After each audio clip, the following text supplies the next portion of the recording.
Hey everyone, I'm Rin from Rindar Gaming, and today we're going to go over 5 things to help you tank Atal'dazar. If you're new to the channel, make sure to hit that sub button for more tank tip videos.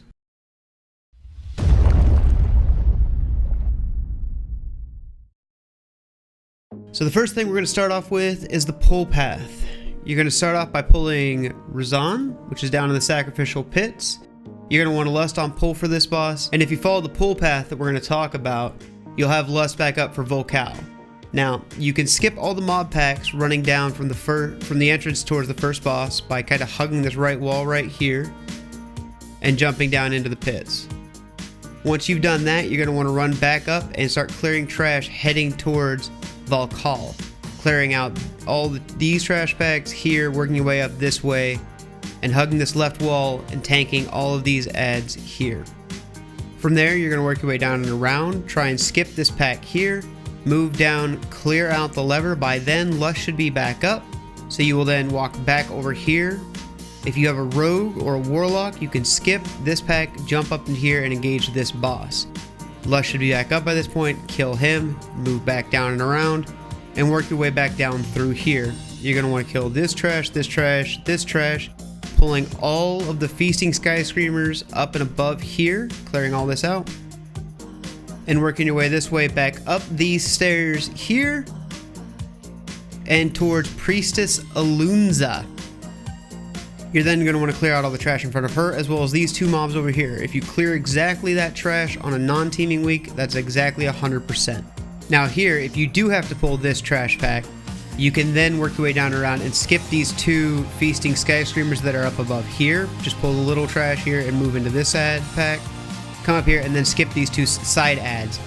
That'll also give you a nice even 100%. Now you're not going to lust this boss. You're going to finish that one off, move back towards the middle, hug this left side. Make sure not to jump when you're traversing through here, and watch for this pack here as they're particularly dangerous. Move towards the last boss, finish that off. That should be your pull path through the dungeon. So our next tip is going to be watch out for stealth mobs. Throughout the dungeons, you're going to find a series of stealth mobs. You can find them in Mythic Dungeon tools. They're these guys here. This pack here I don't think is particularly stealth. No, that one just walks. This Shadow Blade Stalker here is stealth, and these 2 here are stealth. Now you'll notice this one here starts off infested. Makes it kind of dangerous, right? Because if you pull that in with these, this looks like a safe pull. Now you've got an infested ad with all that. That's going to be quite a bit to handle. So keep these stealth ads in mind as they also pat, and try and make sure that you're not pulling them in with other dangerous trash mobs where you're going to get infested in with like some of the honor guards or something to that effect. Tip number 3 is going to be to skip this pack if you can. These guys here are particularly dangerous as there's 2 honor guards in with this pack. If you cannot skip them, if you don't have that rogue or that warlock, you're going to want to probably CC at least one of these guys or have a DK control undead on it, and that way you don't have to deal with both of them. They will not begin to cast the piles of green goop that everybody seems to die to until this totem is dead, but it will also heal them while it's up, making it very difficult to actually kill them while that totem's still up. So usually CC one, kill the totem, kill the ads, and then pull the other one over once you get 1 or 2 of these down, and you can handle it from there. The next tip is to avoid these guys here at all costs. Alright, this is tip number 4. This Dinomancer and both of these Monzumis and Tolongos, what are they? They're beasts, I don't know, they're dinos. Avoid those guys. They have a lot of health, they do a lot of damage, and you're not going to want to deal with them.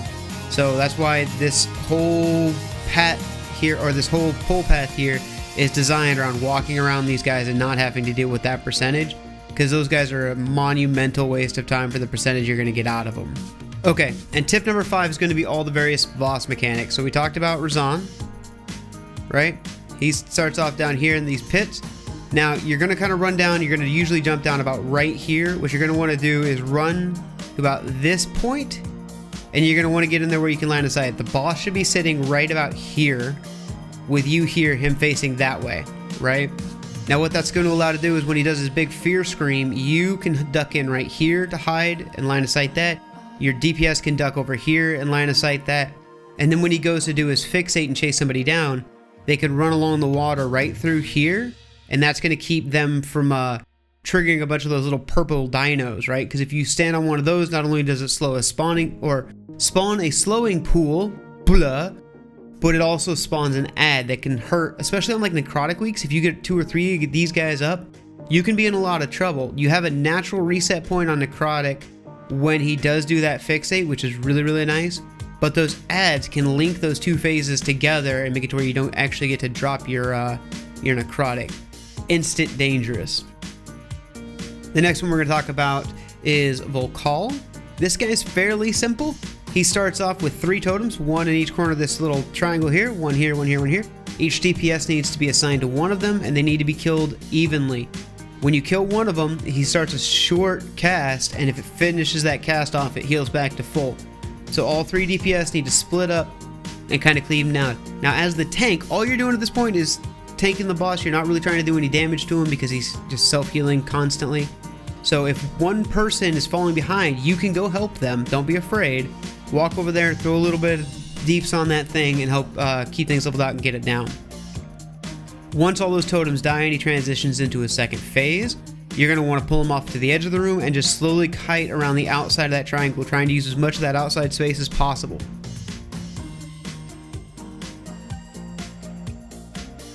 For Priestess Alunza, there are a couple mechanics to keep in mind to clear this boss quickly and efficiently.